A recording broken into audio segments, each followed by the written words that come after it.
লেখাপড়া অবশ্যই করবেন, কিন্তু বর্তমান বিশ্বের সাথে তাল মিলানোর জন্য অবশ্যই নিজেরে ডেভেলপমেন্ট করেন, স্কিল বাড়ান, বিভিন্ন জিনিসের উপরে পারদর্শী হন। নতুন, নতুন এআই অনেক প্রযুক্তি আসতেছে, সেগুলোর ব্যাপারে ইনফরমেশন রাখুন। কারণ মোস্ট ইম্পোর্টেন্টলি পৃথিবী থেকে সবথেকে দামি জিনিস হচ্ছে গিয়ে ইনফরমেশন। এই জেনারেশন বলতে বর্তমানে ২০২৬ সালে ২৫-২৬ বছরের বয়সী আমরা অনেকেই আছি গ্র্যাজুয়েশন কমপ্লিট।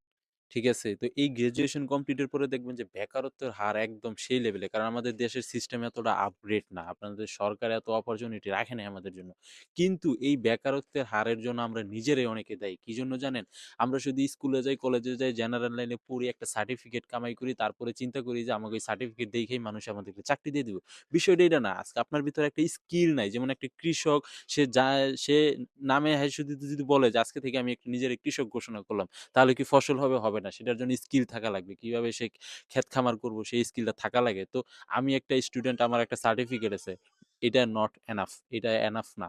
ঠিক আছে? আমার ভিতরে স্কিল থাকতে হবে। তো বর্তমানে অনেকেই আছে চাকরি-বাকরির ক্ষেত্রে উদাসীন। কিভাবে একটা সিভি প্রফেশনাল টাইপে বানাইতে হয়, কোন জায়গায় ড্রপ করতে হয়, কিভাবে কোলাবোরেশন করতে হয়, কোন, কোন জায়গায় যাইতে হয়, কোন, কোন সেক্টরে যাইতে হয়, এই সেক্টরগুলোই জানে না। শুধু স্কুল, কলেজ, ট্রেন্ডিং ফলো করে ম্যাগো পিছনে ঘুরে শেষমেশ দেখা যায় যে বেকারত্বের হার নিয়ে বাপের উপরে পড়ে ১০-১৫ লাখ টাকা খরচ করে ইতালি যায় বেকার, মানে বেকারত্ব আর কি করবো, দেশের বাইরে ছাড়া আর কিছু করার নাই, যাইয়া প্রবাস জীবন কাটায়, বাপ মা ফালাই দিয়া ১০-১৫ লাখ টাকা ইনভেস্ট করে অনেকে দেখা যায় যে অবৈধভাবে থাকে, অনেকে টিকা থাকে, শেষমেশ ১০ বছর কষ্ট মষ্ট করে ৪০ বছরের জিন্দিগি মনে করেন যে ৫ বছর উদযাপন করে।